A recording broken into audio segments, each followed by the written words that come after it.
What is going on, everyone? Welcome back to the Bear NecessiTCG, and today we're going to be talking about Pokemon investing and how the numbers don't make any sense. So this all started because I was wandering around YouTube trying to find, some Pokemon investing ideas and how people go and approach purchasing and selling and things like that.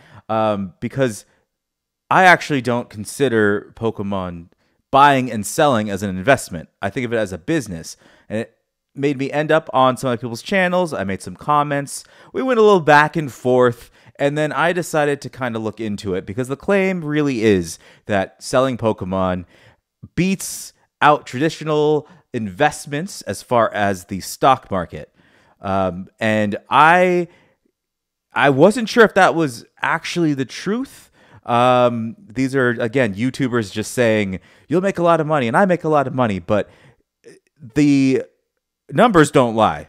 So they are making money. I'm seeing them make money. So for example, I was thinking maybe I should do a test, a small investment to see what was going on.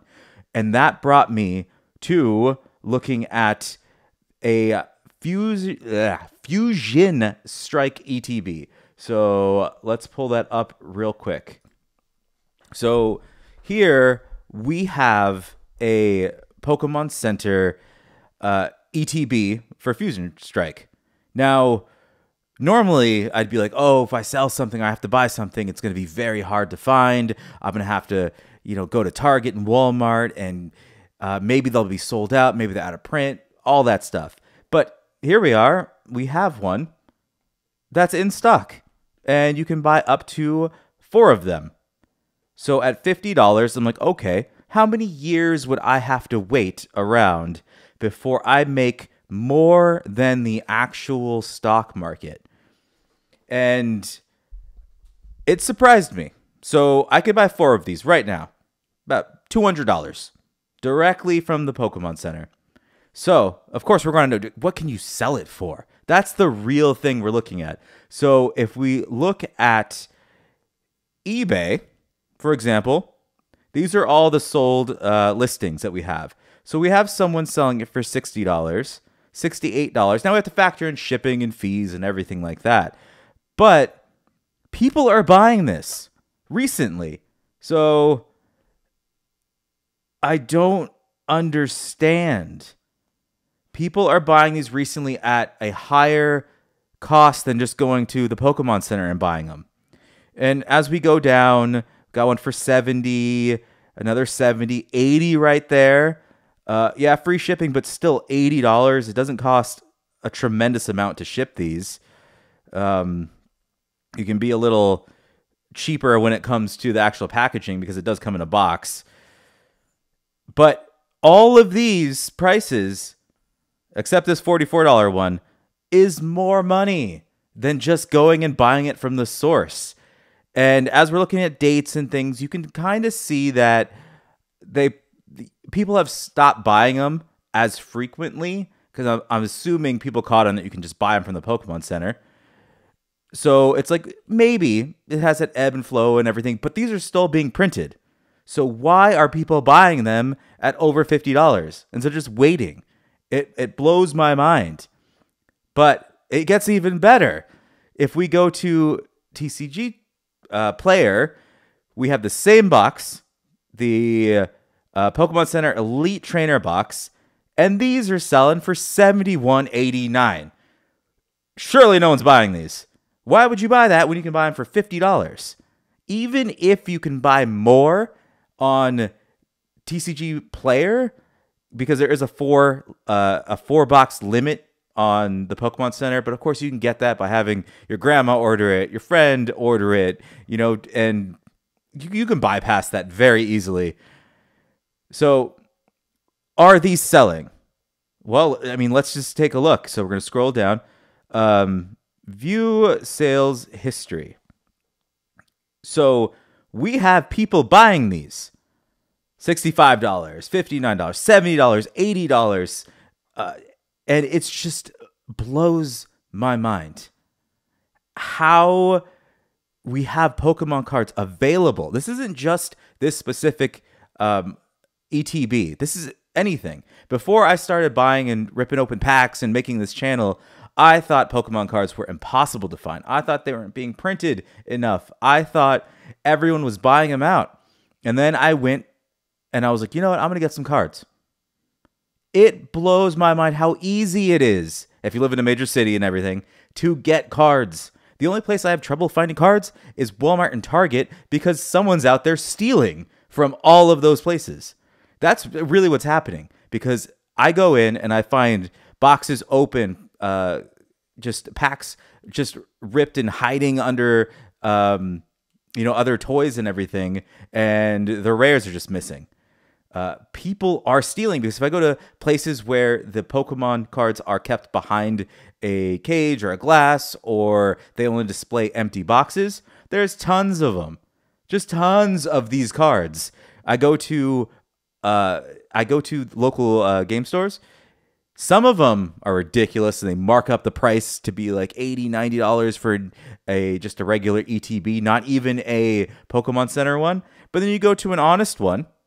I shouldn't say honest, because they're not doing anything shady. They're just trying to get on the craze that everyone else is doing. But you go to one that's a little more fair. I've found just EX boxes for $13. I found maybe a markup of $5 over MSRP. It's not hard to find these things. And as we see, in this case, I could buy one today for $50 and then turn around and sell it for $10 to $20 more. And no investment that I know of can do that.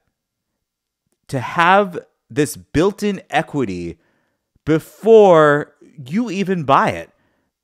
And for those that don't know what equity is, I'm using investment terms here. Again, I don't believe in this as being invested. This is a business to me. But it seems like this is the language that all of the Pokemon YouTubers go with. So if we look at equity on a basic level, equity can be defined as the amount of money the owner of an asset would be paid after selling it, and any debts associated with the assets were paid off. So in investment terms, I spent $50 on this box right here, and I sold it immediately for $70. So that means when I click buy, I have $10 to $15 or $10 to $20 in equity built into this already. I didn't have to sit on it. Usually with a house, you buy it and you break even and you slowly pay it down and slowly get that equity over the years and then cash it out. These Pokemon cards are coming with built-in equity. It makes zero sense. You're seeing it. Like the numbers don't lie. You can do this. Again, I think it's just you're flipping, you're a scalper, or you're buying all these up and just selling them at a higher price. It's just a business. But if we flip the thinking and think of it as an investment, in what world can you do that?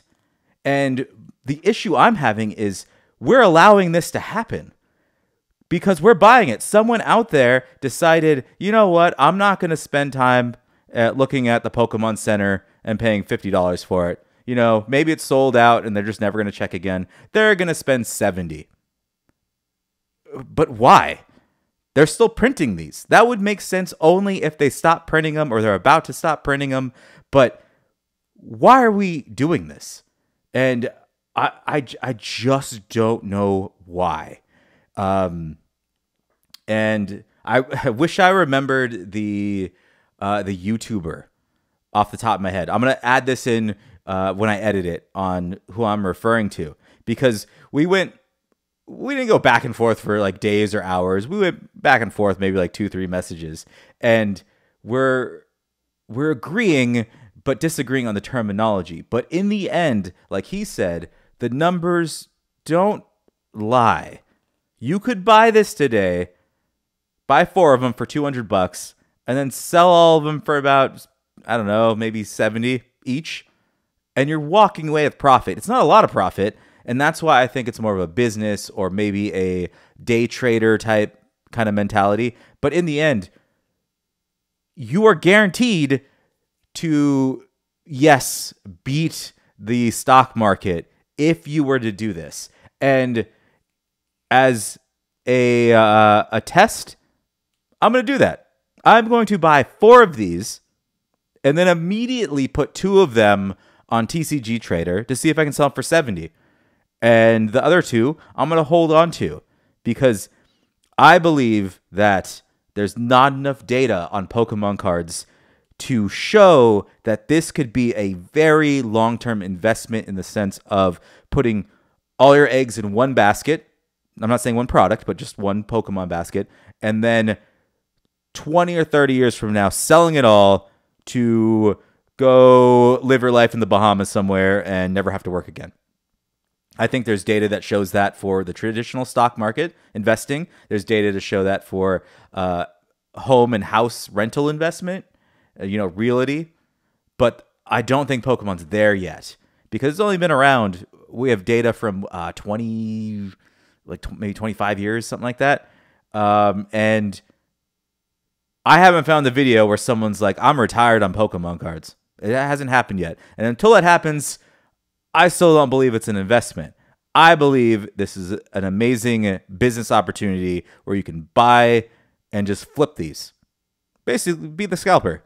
That's what Pokemon, that's like where the money's at in my mind.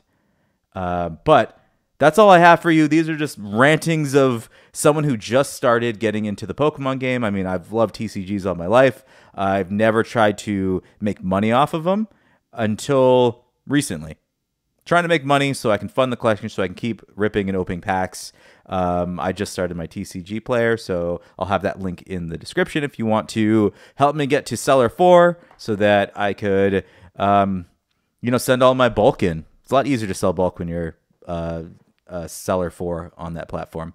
But thanks for hanging out. Make sure you like and subscribe. If you like these random ramblings, I have so many thoughts in here that I want to say.